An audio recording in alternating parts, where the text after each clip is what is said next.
bonheur commence par un petit déjeuner tranquille. Somerset Maugham.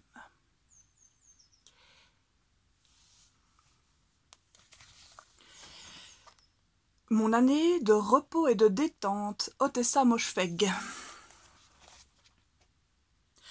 Un soir, Reva a débarqué sans prévenir. Le portier lui a dit qu'il me croyait parti en voyage. Je m'inquiétais, a-t-elle dit en faisant irruption armée d'une bouteille de rosé pétillant. Tu es malade? Tu as mangé? Tu as pris un congé? J'ai démissionné. Ai-je menti? Je veux consacrer plus de temps à mes propres centres d'intérêt. Quel centre d'intérêt? Je ne savais pas que tu avais des centres d'intérêt. À l'entendre, elle se sentait totalement trahie. Elle titubait un peu sur ses talons. Tu es ivre? Tu as vraiment démissionné? A-t-elle demandé en envoyant valser ses chaussures avant de s'affaler sur le fauteuil. Je préfère bouffer de la merde plutôt que de travailler encore une seule journée pour cette connasse. Et tu ne m'avais pas dit qu'elle était mariée à un prince ou quelque chose dans le genre? Exactement, mais de toute façon, c'était une rumeur. Donc, tu n'es pas malade? Je me repose.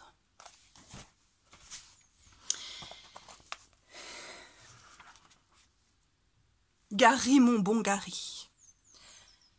Nous sommes le 2 mai 2022, et c'est une date étrange pour moi.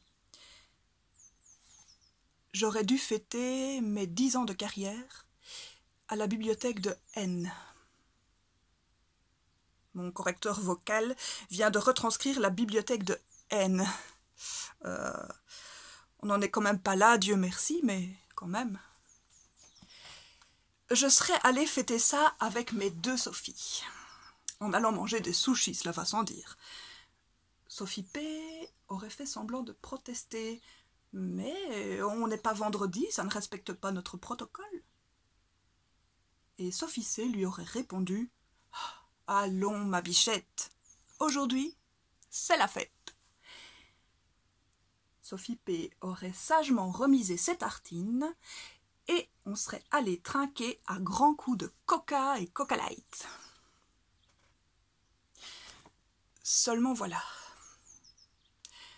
Sophie P n'est plus là et j'ai perdu mon emploi. Tu vois cette scène dans La Momie, cette daube que Max m'a obligée à regarder? On y voit une bibliothécaire, qui me ressemble un peu d'ailleurs, qui essaye de s'emparer d'un livre en grimpant tout en haut d'une échelle. Le rayonnage vacille, il va s'encastrer dans le suivant, et il s'ensuit un domino d'éboulement des étagères. Toute la bibliothèque est à sac. Eh bien, ma vie, en ce moment, me fait penser à ça. Tout s'est écroulé autour de moi, et j'observe, incrédule, la pagaille qui m'entoure, en me demandant comment réparer les dégâts. Et surtout, par où commencer? Quand il n'y a plus rien à fêter, ne reste que la défaite. C'est moi qui l'ai inventé, c'est beau, hein? Mais c'est un constat amer. Bien sûr, tu me connais, je ne compte pas en rester là. Sébastien m'a dit « Tu vas rebondir, Nata, comme Skippy le kangourou. » Et il a raison, c'est qu'il me connaît le bougre. Mon année de repos et de détente à moi n'aura pas été tout repos. Mais j'ai l'impression que je commence à retrouver de ma superbe. Je vais pouvoir réfléchir à la suite des événements. J'ai déjà quelques idées, mais je te les confierai plus tard. Alors, aujourd'hui, j'ai quand même décidé de marquer le coup en célébrant un non-anniversaire.